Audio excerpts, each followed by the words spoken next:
She's a kind woman. This is the pieces for...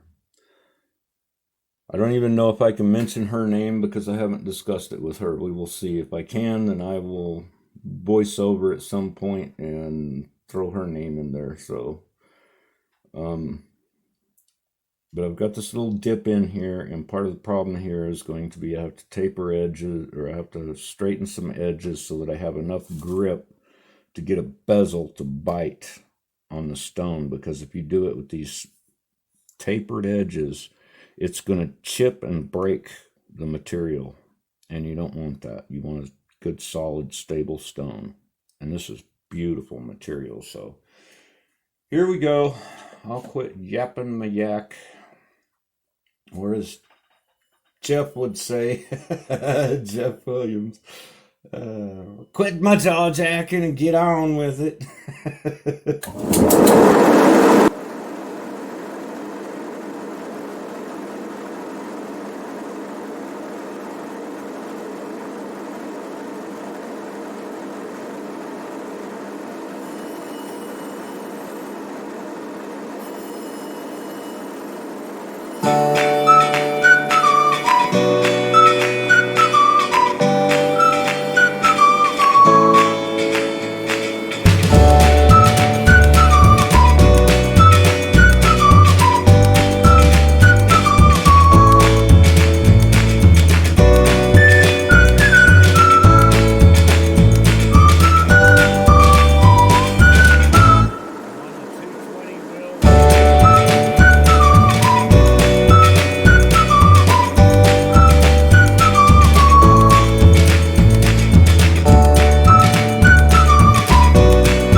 Okay, part of the thing I'm going to point out here is this right here.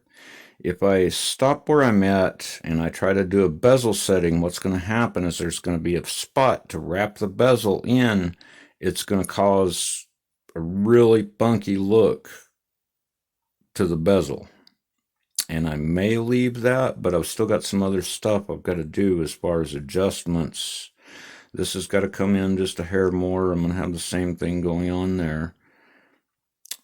The ends are good. I'm high enough there I could work from there, but now I'm also going to have to do some more rolling and stuff. I'm probably going to finish the back first. And the problem with working with nuggets is I cannot put a dop on this side because the dop will mess up the matrix and everything else. You will ruin the stone since it's natural. So what I'm going to do is keep going down a little bit And then I will take off this back edge with like a 45, that real sharp edge, because you don't want that, because you want that to be able to set in with a place for the solder from the setting. And then it's going to have to come in a little more. And this is why stones shrink. They go from a really nice sized stone, and then you got to cut them down to where they shrink. So sometimes people, they get their stones back and they're going, well, it's not, that can't be my stone. Well, it is your stone, and that's what we had to do to make it settable and an actual stone. Plus, the other thing you always want to keep in mind is the shape of the stone. You want a pleasing shape. So these are the things that make a piece valuable. Otherwise, it's just a blob of rock and it looks like crap. Sorry for the French, but...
Okay, I've got generally the shape that I want. I do still have a saw mark where it wobbled a little when I was trimming it off, so I'm gonna have to take that out. It's coming down. That'll bring this in a little more shrinkage on the stone.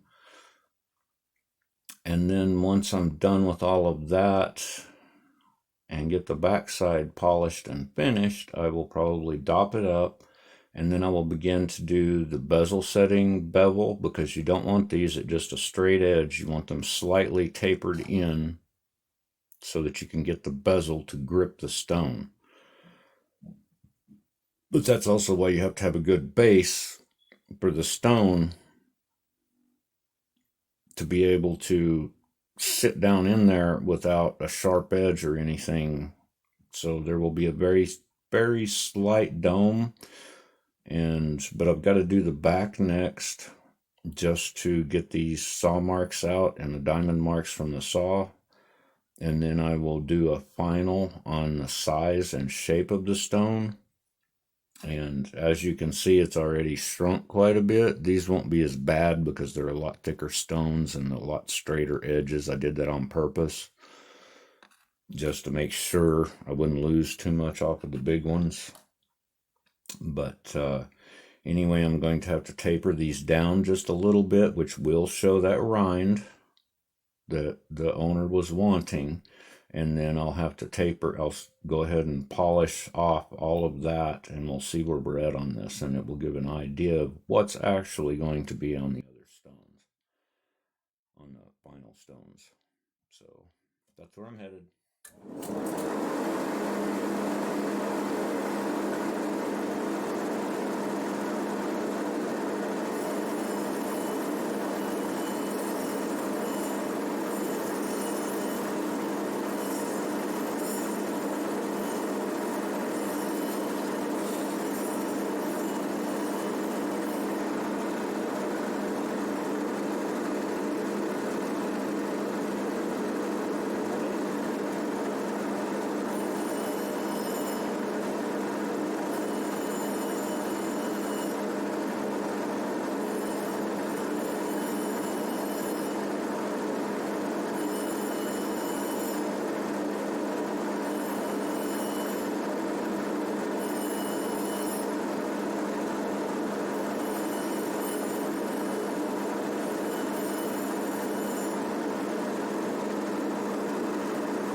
Got all the saw marks out, and I've got a slight dome to it. I think I have somebody here, so I'm going to check my door real quick, and I will be back.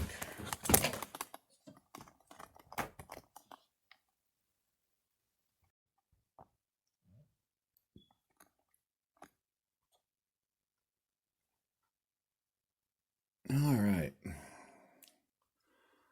And yeah, I think I'm going to do this video separate from the rest of the cutting on that. Kind of got off topic, but this is what I do when I cut. I process things in my head and think about things. So I've still got to bring this side in some more, because now I've back beveled and given it a slight dome in to make it easier to polish and get all the scratches out.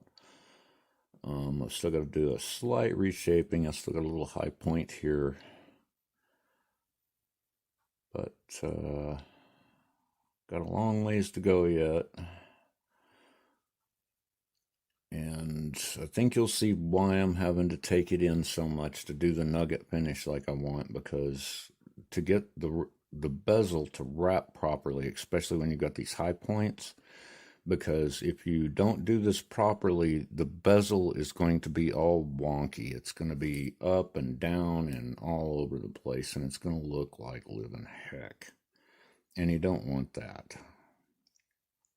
I would really prefer to do a straight bezel with these, but I want to do a fancy bezel on the other stones just because it will add detail.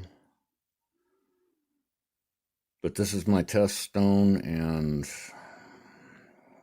anyway, I'm going to have to see how it comes out. I'm not sure how. I'm going to play with the bezel, see how it works out. But some of this I'm going to have to taper off to make the bezel sit properly, which is going to change the whole look of the stone. And like I said, my main purpose here is to preserve the natural face of the nugget, so that one side of the pennant is going to look just like the nugget did. And then when you flip it over, it will be the open back, and you can see what was inside of the nugget. And that's what I'm trying to preserve here. So, and I'm trying to do it in a way that is visually appealing and hopefully beautiful. A tribute to the material in its natural form. So, anyway, cobbles.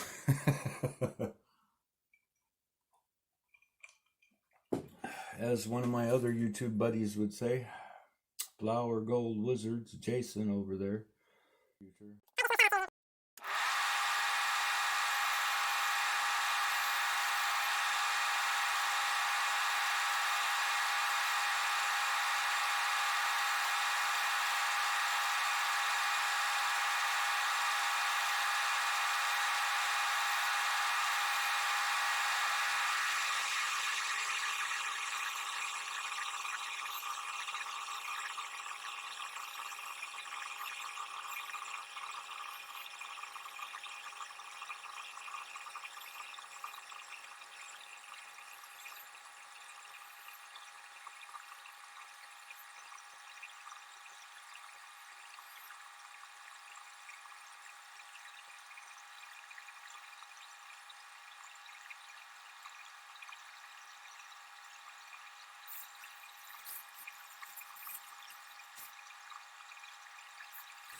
Okay, and as you guys can see, this nugget has already totally changed from what it started out as.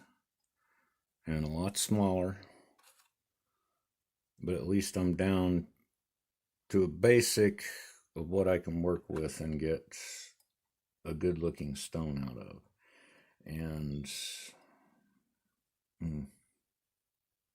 problem with vinyl polish, especially with the silver and stuff, is going to be with the silver polish is going to try to dye and discolor this natural matrix on the outside of the stone, and I'm trying to preserve that, so I'm going to have to stick with cerium and or aluminum oxide on this whole process from here out on final finish with these. So this is even, yeah, I knew it was going to be complicated. So I decided to start with this one because this is kind of an offcut, and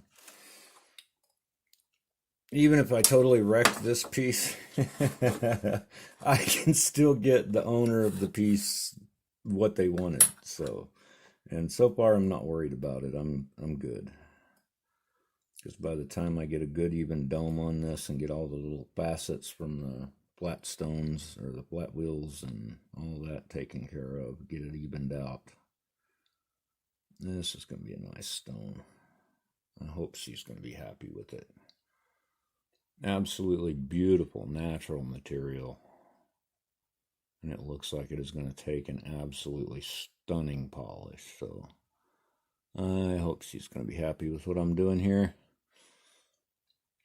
I'm trying my best, Don, applying every trick I've got in the book to make this work for you as close to what you wanted on your designs. Next is going to be the, and the wheel I was just on is the 280, because I've got a 100, a 220, a 280, and then a 600. This is a high-res wheel, and it is very aggressive, but it is also a lot finer than the 220, so it removes a lot of the facets, so it smooths all, and it's a soft wheel, so it removes a lot of facets from the flat wheels, and I hardly ever use the 100 grit unless it's an agate or something. So turning out beautiful.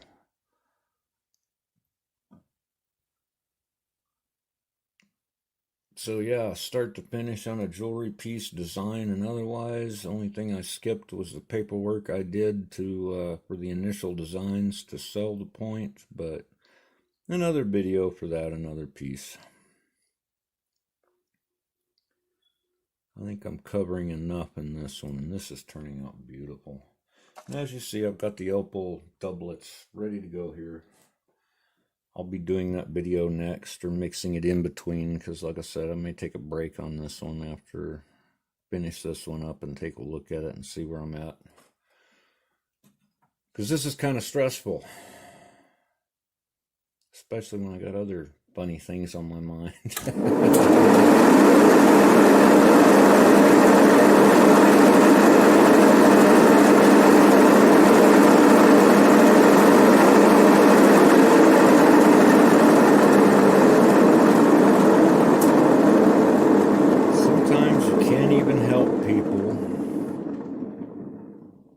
Because they just got to do things their way. So, okay, I'm just an old man and I don't know nothing. All right, next will be the 600 grit wheel. Yeah. Get set up for this. This is also a soft wheel. Get some more of my junk out of the way. Too many projects going at once. And I have people telling me, well, you've got plenty of time. You can... Anyway. Taking a break for a moment. Back in a minute.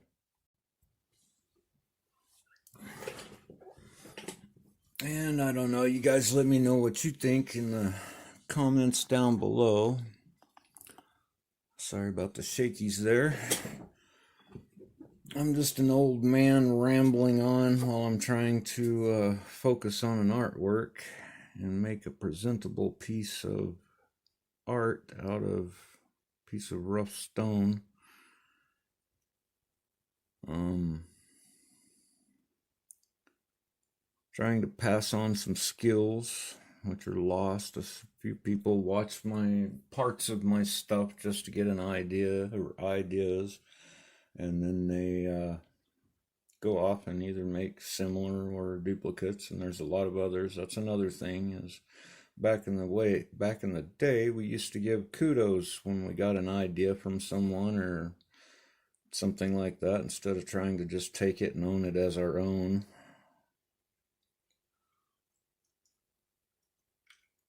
I understand. I get and give shout outs as much as possible. Um, Speaking of shout outs, once again, Big Kev, cool, thanks, inspiration, love all your stuff.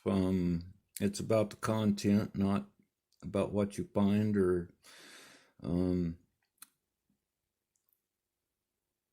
Andy over at Poverty Prospecting. You're another one. Love your content. Love your simple style. Just your old, old school way of doing things. Give Smudge a stick for me. Um, and yeah, I think that's part of what's missing in the world today is we just don't sit and talk sometimes about some stuff. They want the content without they want the tricks without the knowledge that goes behind it. And in which case, in a lot of cases, they just miss the whole point of what it's all about. The only reason I'm sharing this stuff is I think it might help make the world a better place if somebody sat and listened for a minute. The world goes too fast these days, I think, my opinion. So, all right, I think I'm going to go ahead and try to remove the scratches on the 600 now out of this. And by the way, turquoise is a softer material. It's opal's easier in some ways because it's a harder, denser material and it cuts slower. This stuff cuts extremely fast. So I think it's a whole point softer even at its hardest.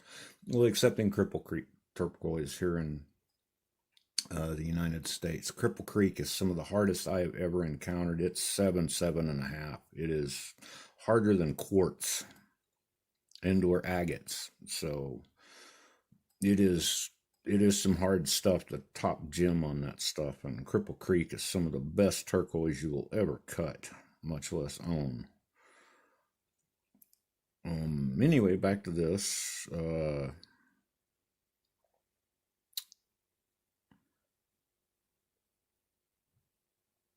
I'm going to go ahead and try to shape. I'm just going to try to finish the back so I can start working on the dome. That's really bothering me because of the high points, and I've got to get that evened in and brought in. So I'm thinking and processing here while I'm doing the thing. Hope you guys don't mind my thought processes on this. It's part of the whole cutting process. I mean, I could fast forward and show you guys a quick clip without all the noise and play some pretty music and do some fancy graphics. I'm sure the old dog could learn some new tricks and do things your guys' way and even have AI assist. But I was hoping maybe somebody out there would appreciate. I know there's a few of you other content creators that I've mentioned that just they like the content. They like the volume of the content and appreciate that. So that's why I'm doing what I'm doing. And I hope it means something to you guys. Let me know. If you don't like this form of video, I will go back to the old. I'll just show the tricks and y'all can get on with your life. We'll have short form videos and shorts, and my channel will grow and go up, and y'all don't have to listen to an old man ramble.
Okay, what I'm doing here is on the 1200, I'm not flat. It looks like I'm flatting it. I'm not. It's same as with the opals. I'm holding off on the edges. It's a slight dome. It makes it very much easier to polish. And I apologize. I will eventually get better camera angles and stuff. But anyway, it's a very super slight dome to this. It makes it very easy to polish and get all the scratches out and stuff. That's what I'm doing now. And then on top of it, I will take off all the, just go through the whole process you've seen so far. So just explaining that.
Sorry, can't see.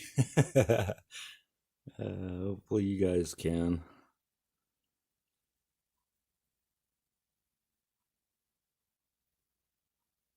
Might try some close-ups here in a bit. But for the moment, there we go. That's pretty much what I wanted. Hopefully soon I will be able to get some better camera angles for you guys so you can see more what's going on. Okay, here is the final stone. Hopefully, there we go, focus.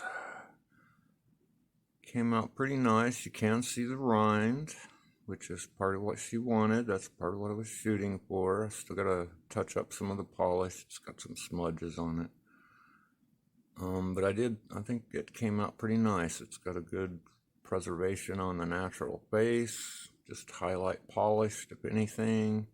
Good bezel setting edge, slight angle to it to catch that stone and hold it really firm. The back came out great with a wonderful polish.